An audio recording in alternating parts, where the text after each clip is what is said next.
John Brown had a huge part in the start of the Civil War. While some people thought John Brown was a legend, others thought of him as a terrorist. Although the raid was dangerous, it helped change the way people viewed slavery, and in a way, it led people to the Civil War. John Brown's raid on Harpers Ferry heightened the conflict between the North and South, leading them to the Civil War, which inspired slaves' emancipation. Many experiences in John Brown's life led him to despise the idea of slavery. As a 12-year-old boy, John Brown witnessed the beating of a young African-American boy that he personally knew. This experience moved him to become a lifelong abolitionist. Later on in his life, he heard about a fellow abolitionist named Elijah P. Lovejoy. Elijah was an American newspaper editor who also established a school in St. Louis, Missouri, and hated the idea of slavery. Lovejoy was very open on the discussion of slavery and would print anti-slavery articles. He lived in Missouri, which at the time was a slave state. Being open about his opinions brought him many mob threats. He moved to Illinois, which was a free state. He wanted to escape the violence, but the violence followed him.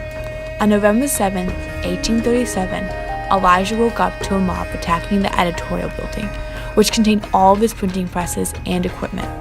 He was killed defending the building. When hearing about this incident, Brown dedicated his life to destroying slavery. John Brown became involved in the Underground Railroad. He helped transport slaves himself to Canada. When the Fugitive Slave Act was passed, Brown founded the League of Guildiates, which was a military dedicated to help slaves escape. There were 27 men that were documented to be in the Guildiates, and they came from all different backgrounds. They had a huge part in helping the Underground Railroad and helping slaves escape. In 1854, the Kansas-Nebraska Act was passed. This act allowed the states of Kansas and Nebraska to choose for themselves whether they wanted to allow slavery or not. Many pro-slavery supporters streamed into Kansas. In 1855, John Brown moved to Kansas, shortly after he heard the possibility of Kansas becoming a slave state. On May 24, 1856, Brown and his band started to rampage the pro-slavery settlement in Pottawatomie Creek. They were armed with guns and rifles, and they caused much destruction in the camp. In the end, they killed 5 settlers and destroyed many of the settlers' property. John Brown stated afterwards, "I have only a short time to live, only one death to die, and I will die fighting for this cause. There will be no peace in this land until slavery is done for." Brown had a strong belief that all men are equal and should be treated in that way. He would do all he could to convince people that his belief was true. The conflict between the anti-slavery and pro-slavery supporters grew. At this time in his life, Brown was considered a terrorist and a criminal. There was even a reward for his capture, but the Northern abolitionists saw him as a hero. Over the next few years, Brown traveled through New England, collecting money from wealthy mercantiles. He started to devise a plan. He was going to travel to the South, arm slaves for war, and start a rebellion. John Brown started to build his army. He secured the backing of 6 men who were called the Secret Six. He wanted the army to be approximately 1,500 to 4,000 people, but there were many delays because squabbles and conflict occurred within the group. Brown decided that it was a good idea to move to a farm and lay low for the summer while he recruited men and built up an arsenal. In the end, only 22 people were part of Brown's small army. The time came and John Brown and a small band of men set out.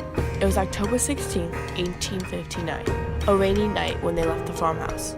They crossed the Potomac River and arrived at Harpers Ferry at around 4 a.m.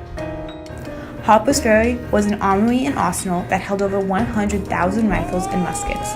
It was located in Harpers Ferry, Virginia, and was the second federal armory commissioned by the United States government. The beginning of the journey was quite easy. They met no resistance making their way into town. As they went, they cut telegraph wires and captured the wagons entering the town. People started to notice the disturbances, but they were still hidden by the darkness of the night. They seized some of the armory, stealing the rifles, and went to nearby farms and captured approximately 60 hostages. Word spread, and in the morning, all of the village was after John Brown and his men. The armory was soon surrounded by a militia from the area. The only way of escaping was blocked. Brown and his men made their way into a smaller room in the armory, hiding from the shots being fired at them. After several hours, the shots slowed, and Brown sent his son outside with a white flag, hoping to negotiate with the people. The people were not willing to negotiate.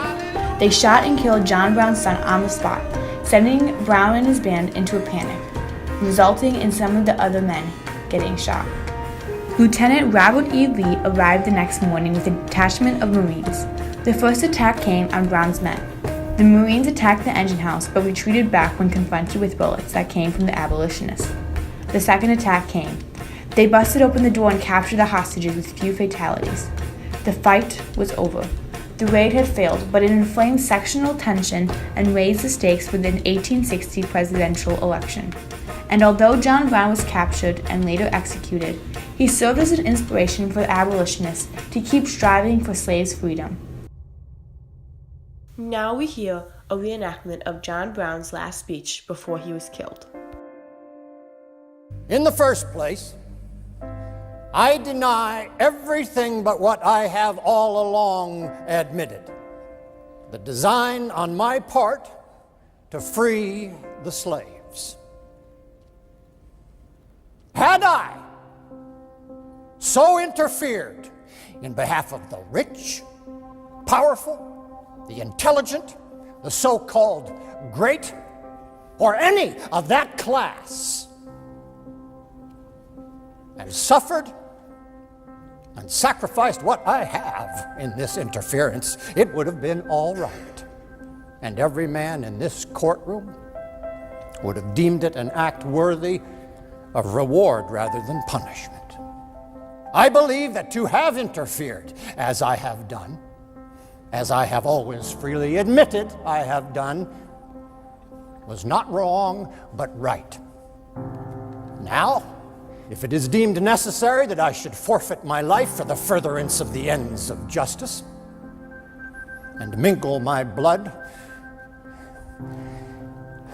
with the blood of my children, and with the blood of millions in this slave country, whose rights are disregarded by wicked, cruel, and unjust enactments, I submit, so let it be done. John Brown started a rebellion that would change the lives of many slaves.